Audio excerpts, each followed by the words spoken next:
नमस्ते। थर्ड आई में आपका स्वागत है। सबसे पहले भाई, जिसको कहते हैं माफीनामा, माफीनामे से तो आप लोग अब परिचित हो गए होंगे। मेरे दो वीडियो में दो बात त्रुटिवश गलत चली गई थी। एक जो मैंने फ्राइडे को वीडियो किया था, उसमें मैंने मध्य प्रदेश में हिंदू पॉपुलेशन को 67 पॉइंट समथिंग बताया था, जो 90% है। गलती हो गई थी कि हिंदी भाषी 67% है, हिंदू पॉपुलेशन 90% है, तो इसके लिए क्षमा। और दूसरा, मैंने खड़गे जी के लिए कहा था कि उन्होंने जनरल क्षेत्र से चुनाव लड़ा था, गुलबर्गा इत्यादि। ऐसा नहीं था, उन्होंने गुलबर्गा तो रिजर्व कंस्टिट्यूंसी थी, और एमएलए का इलेक्शन भी जब वो लड़े अलग अलग कंस्टिट्यूंसी से लड़े, लेकिन जो कंस्टिट्यूंसी जहां पे मुझसे भूलवश हो गया था, वो पहले जनरल थी, लेकिन जब ये लड़े थे उस समय डिलिमिटेशन में वो फिर रिजर्व हो गई थी। तो दो चीजों के लिए खेद है। अब आ जाए आज की बात। इस समय बीजेपी के लिए दो सिरदर्द है, जैसे एक सिरदर्द दो सिरदर्द। तो एक सीरियस है, इमीडिएट है, तुरंत वाला, और एक लॉन्ग टर्म है। जो इमीडिएट है वो कांग्रेस की भारत जोड़ो यात्रा है, क्योंकि जिसको एक टर्म आजकल बोला जाता है, क्योंकि आजकल दिवाली आ रही है, गरबा चल रहा है, जिसको कहते हैं इवेंट का बाप हो गया है वो भारत जोड़ो यात्रा। क्योंकि इसको काउंटर करने के लिए चीता, एम्बुलेंस, ये सब हो रहा है। मैं लास्ट में एक और चीज बताऊंगा, एक आइडिया दूंगा कि कैसे कुछ कुछ चीजों को काउंटर किया जाए। दूसरा, कांग्रेस का जो प्रेसिडेंशियल इलेक्शन है कांग्रेस का अध्यक्ष का चुनाव, किसी को क्या लेना देना, मतलब आम आदमी को इससे क्या मतलब। आपके अपना चुनाव है, 9,500 आपके वोटर है, आप लोग अपना जिसको चाहिए उसको चुनिए। ये नॉर्मली ये एक लाइन का इवेंट होता, लेकिन ये पिछले 1-1.5 हफ्ते से हेडलाइंस बटोर रहा है। अब इसमें दिक्कत क्या हो रही है कि ये समझ नहीं पा रहे हैं बीजेपी के खास करके प्रवक्ता लोग कि इस पर चुप रहो, हाई टाइड है, लाई लो। वो उसमें भी बोले जा रहे हैं, उसमें भी बोले जा रहे हैं, उस पर डिबेट कर रहे हैं, क्या खड़गे जो हैं वो वृद्ध हो गए हैं और फलाना है, और जयपुर में क्या हुआ। आप उन्हीं को ज्यादा फुटेज दे रहे हो, आप कांग्रेस की ही चर्चा हो रही है, आप चर्चा से बाहर हो। और खास करके चुनाव की बात करने का, क्योंकि आम आदमी को भी लग रहा है आपका मुंह कैसे है, जेपी नड्डा का तो कोई चुनाव हुआ नहीं, तो आप किस सब में कैसे बात कर। लेकिन जो ज्यादा बड़ी बीमारी है, मतलब जो एक बीमारी है जिसका इलाज मतलब चल ही रहा है, ढूंढना है, जिस भी तरह से ढूंढे उसको, वो सबसे बड़ी बीमारी है, सबसे बड़ा खतरा है नीतीश कुमार का भाजपा छोड़ के विपक्ष के साथ आ जाना। क्योंकि जो एक टीना था, देयर इज नो ऑल्टरनेटिव, उस पर भी अब बातचीत शुरू हो गई है, विपक्षी एकता की बातचीत शुरू हो गई है। हिंदी हार्टलैंड में एक स्ट्रांग बैकवर्ड लीडर मिल गया है। और हो क्या रहा है कि नीतीश कुमार को उनके गृह राज्य बिहार में घेरने के लिए जो दो लोगों ने कमान संभाली है, अमित शाह साहब और सुशील मोदी साहब। अब पहले अमित शाह साहब की बात कर लें। अमित शाह साहब अभी 23-24 सितंबर को पूर्णिया और किशनगंज गए। ये सीमांचल के जिले हैं, सीमांचल के 4 जिले हैं, पूर्णिया, किशनगंज, अररिया और कटिहार। यहां पे पूर्णिया और किशनगंज गए। मैं ज्यादा कुछ नहीं कहूंगा, आपको ये डिसाइड करना है। अमित शाह साहब किशनगंज, जहां की मुस्लिम आबादी 70%, पूर्णिया जहां की मुस्लिम आबादी 40% के ऊपर, ये वहां जाके। अच्छा, एक और चीज है कि जो हमारे अमित शाह साहब हैं, ये हरदम चुनाव मोड में रहते हैं। उनका तो जो भी कदम है वो चुनाव की राह पे है, इसमें कहीं कोई दो राय नहीं। अच्छी बात है, फोकस्ड है, बीजेपी को इतनी अच्छी से जिता के लाते हैं। लेकिन किशनगंज जाके वो कौन से सौहार्द और किसकी बात करेंगे, ये आप लोग डिसाइड करिए, मैं उसमें कुछ नहीं बोलूंगा। अब उनकी फिर विजिट है, मतलब 20 दिन के अंदर फिर बिहार जा रहे हैं। और सुन के कभी कभी ये अच्छा लगता है ना कि कौन लोग जा रहे हैं। जैसे 11 अक्टूबर को जेपी की बर्थडे है शताब्दी सारण जिले में, कौन जा रहा है? अमित शाह साहब जा रहे हैं जेपी की बर्थडे के उसमें। तो ये कुछ चीजें हो रही हैं। अमित शाह साहब को लग रहा है कि मैं जाके इसको काउंटर कर लूंगा। क्यों दिक्कत है वो मैं अभी आगे आऊंगा। दूसरे हमारे सुशील मोदी जी हैं। अब सुशील मोदी जी के साथ दिक्कत क्या है कि सुशील मोदी जी का नीतीश कुमार से बहुत अच्छा रैपो था। सुशील मोदी जी, लालू जी, नीतीश कुमार उसी दौर के हैं, इमरजेंसी में, उस जेपी के आंदोलन में जिस दौर के ये सब लोग हैं, और इनका अपना व्यक्तिगत वो बहुत अच्छा था। एक समय जब इनको चुनाव में 2020 के चुनाव के बाद इनको सेंटर भेजा जा रहा था, तो नीतीश कुमार का उस समय थोड़ा विरोध भी था, और वो चाहते थे कि ये स्टेट में ही बने रहे, क्योंकि एक रेपो था इनका। लेकिन नहीं, इनको वहां भेजा गया। और अब शायद सुशील मोदी जी को अपना एक टैग फेंकना है कि मैं कहीं से भी ये ना कोई सोचे कि मैं नीतीश कुमार के प्रति मेरे मन में कोई हमदर्दी है।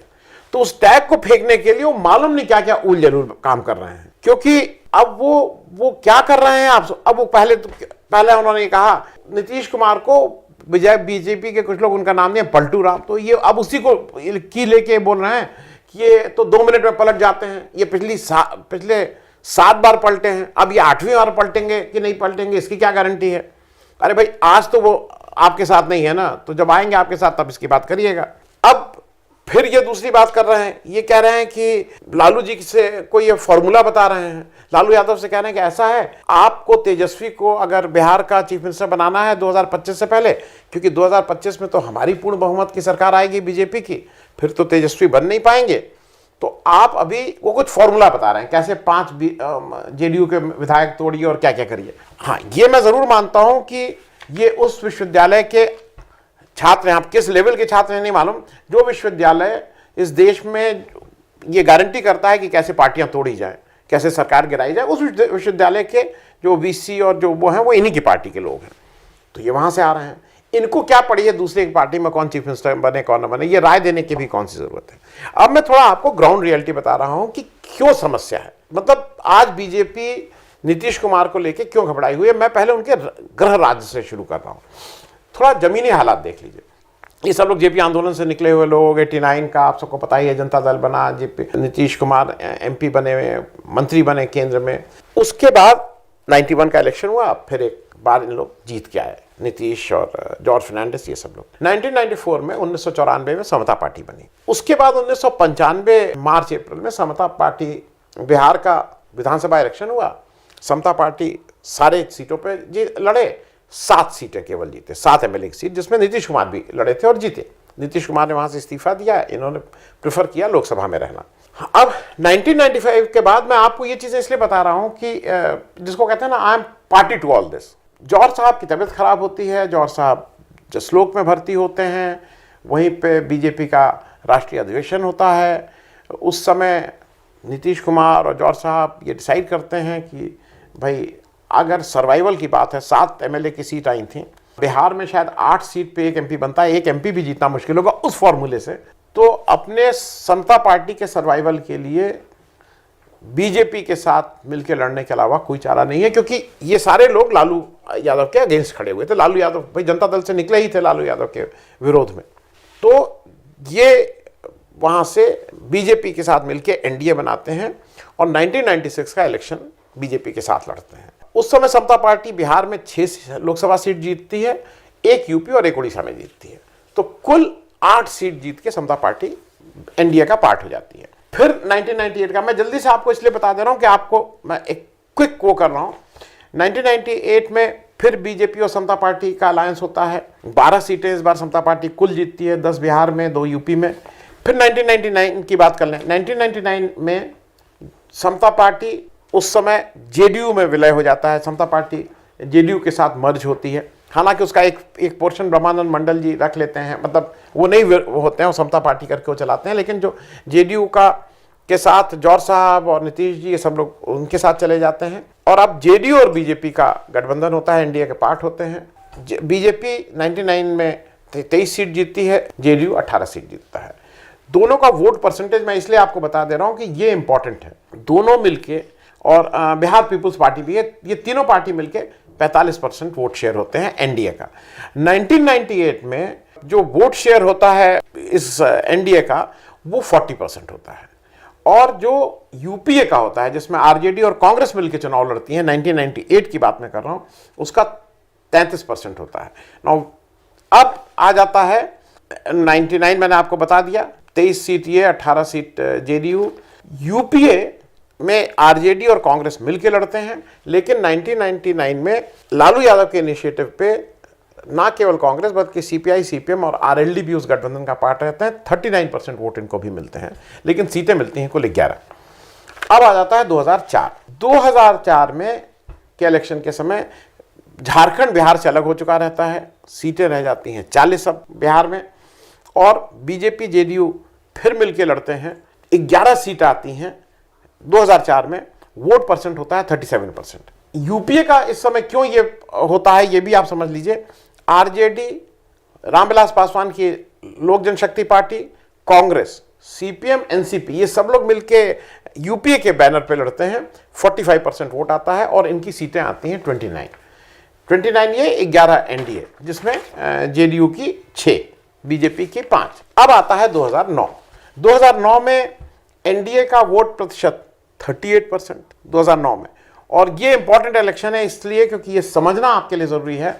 2004 में आरजेडी की ठीक से सीटें आती हैं, 22 सीटें आती हैं, लालू यादव केंद्र में मंत्री बनते हैं। लेकिन 2009 आते आते यूपीए में का जो सीट शेयरिंग वाला होता है वो सेट नहीं हो पाता है, वो इन लोग की आपस में बात टूट जाती है। तो कांग्रेस और आरजेडी इलेक्शन अलग अलग लड़ते हैं 2009 का। उसका रिजल्ट क्या होता है कि बीजेपी जो है वो तो जेडीयू के साथ लड़ रही है, उसको 32 सीटें मिलती हैं 38% वोट के साथ। यूपीए कांग्रेस 37 सीट अकेले लड़ती है। कांग्रेस, एनसीपी और झारखंड मुक्ति मोर्चा ये मिलके यूपीए बनाते हैं, इनको 11% वोट मिलते हैं और केवल 2 सीटें मिलती हैं। एक लालू यादव एक फोर्थ फ्रंट बनाते हैं जिसमें आरजेडी, लोक जनशक्ति पार्टी रामविलास पासवान जी की और समाजवादी पार्टी मुलायम सिंह यादव की, ये तीनों लोग मिलकर लड़ते हैं। केवल आरजेडी की 4 सीटें आती हैं और 20% वोट मिलते हैं। ये वही समय है जिसके बाद रामविलास पासवान को ये लगता है कि मुझे यहां से अब शिफ्ट होना चाहिए और फिर वो मतलब इधर विपक्ष की बात छोड़ के वो बीजेपी के साथ जाके हाथ मिला लेते हैं। लेकिन 2014 में जैसे एलजेपी, तो रामविलास पासवान तो उधर जाते हैं, लेकिन जो नीतीश कुमार हैं वो रहते तो एनडीए का पार्ट हैं, लेकिन उनको 2014 में नरेंद्र मोदी जी का प्राइम मिनिस्टर चेहरा बनाने से बीजेपी को उनको ऐतराज होता है और इसके विरोध में वो कहते हैं कि हम बीजेपी के साथ बिहार का इलेक्शन नहीं लड़ेंगे, क्योंकि ये उनके गोधरा कांड के, उनके जो गुजरात में उनका जो पास्ट हिस्ट्री थी उसके विरोध में। उसके विरोध में मैं आपको एक बात और बताता चलूं, बिहार के जो 3 शीर्ष नेता रहे हैं मंडल के बाद के, रामविलास पासवान, लालू यादव और नीतीश कुमार। लालू यादव तो हरदम विरोध करते रहे गोधरा और उस बात का, उन्होंने तो जब रेल मंत्री थे तो एक कमीशन भी बना दिया था। रामविलास पासवान जब गोधरा होता है तो बहुत गिने चुने, शायद एक वो अकेले थे या 1 या 2 लोग जिन्होंने उसके प्रोटेस्ट में एनडीए से त्यागपत्र दिया था। वो मंत्री थे, उन्होंने एनडीए छोड़ा था उस समय। उसके बाद नीतीश कुमार बीजेपी के साथ कहते हैं कि नहीं, आपके चूंकि नरेंद्र मोदी का चेहरा आप आगे करके इलेक्शन लड़ना है, हम आपके साथ 2014 का इलेक्शन उनके साथ नहीं लड़ते हैं। अब इसका होता क्या है, बीजेपी, लोक जनशक्ति पार्टी और राष्ट्रीय लोक समता मंच ये सब लोग मिलके इलेक्शन लड़ते हैं। 31 सीट बीजेपी को मिलती है, मतलब एनडीए को मिलती है, माफ कीजिएगा, 40% टोटल वोट शेयर रहता है। दूसरी तरफ यूपीए है, यूपीए में आरजेडी, कांग्रेस और एनसीपी 7 सीटें मिलती हैं, 30% वोट। जेडीयू अकेले लड़ता है, 2 सीटें मिलती हैं, 16% वोट। ये वही समय है, आपको मैं ये जर्नी इसलिए कर रहा हूं कि आपको वो सीक्वेंस ऑफ इवेंट याद रहता रहे कि कैसे चीजें हुई थी। ये वही समय है जब नीतीश कुमार को ये लगता है कि अब 2015 का इलेक्शन आ रहा होता है कि ये कैसे जीतेंगे, क्योंकि अगर बीजेपी के अगेंस्ट हमें लड़ना है तो फिर तो कहीं नहीं रहेंगे। तब होता है महागठबंधन। उस महागठबंधन में लालू यादव, नीतीश कुमार, कांग्रेस, ये सब लोग एक मंच पे आते हैं। अब इस महागठबंधन का मैं इसलिए 2015 का आपको रेफरेंस दे रहा हूं कि जरा याद रहेगा आपको, इसमें आरजेडी और जेडीयू बराबर सीटें लड़ते हैं, 101 101। कांग्रेस 41 सीट, 41 सीट लड़ती है। टोटल इस गठबंधन की सीट आती है 178।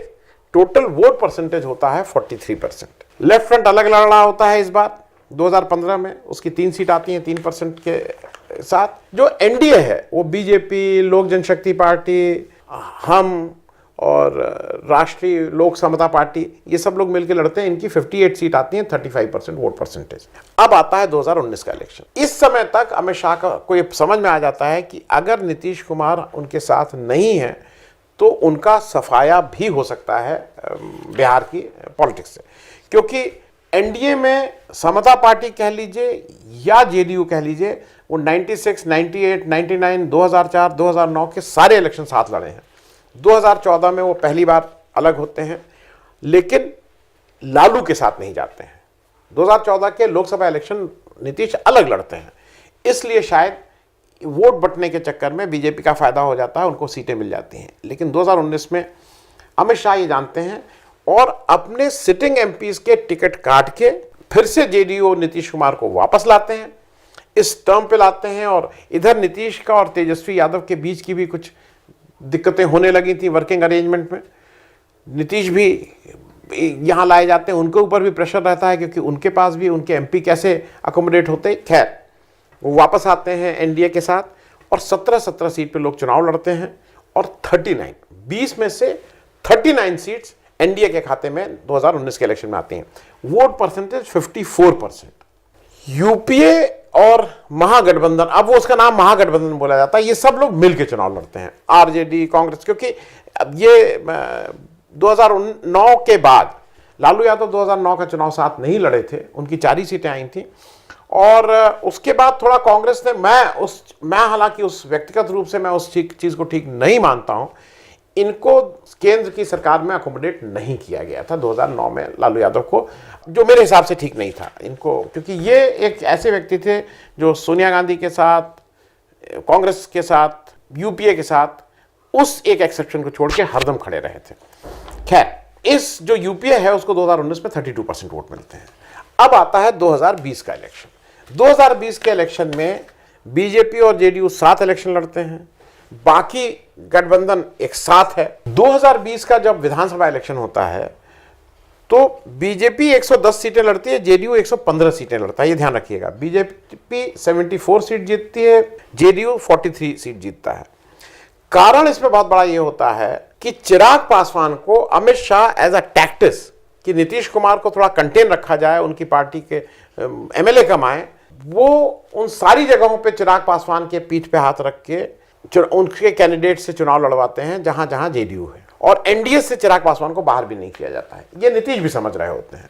2020 का एक और इंटरेस्टिंग वो है जो आप समझ लीजिए, एनडीए और महागठबंधन को इन टर्म्स ऑफ परसेंटेज दोनों को 37.9% वोट मिलता है। टोटल वोट जो पोल होता है उसका वोट मैं आपको बता दूं, एनडीए को बिहार 2020 विधानसभा इलेक्शन में 1,57,02,650, 1,57,02,650, महागठबंधन को, आरजेडी और कांग्रेस वाले को 1,56,91,500।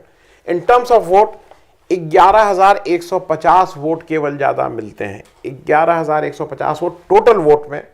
सीटों का फर्क ज्यादा हो जाता है, 110 और 125 सीटों का फर्क ज्यादा हो जाता है, लेकिन बहुत क्लोजली फॉट इलेक्शन था।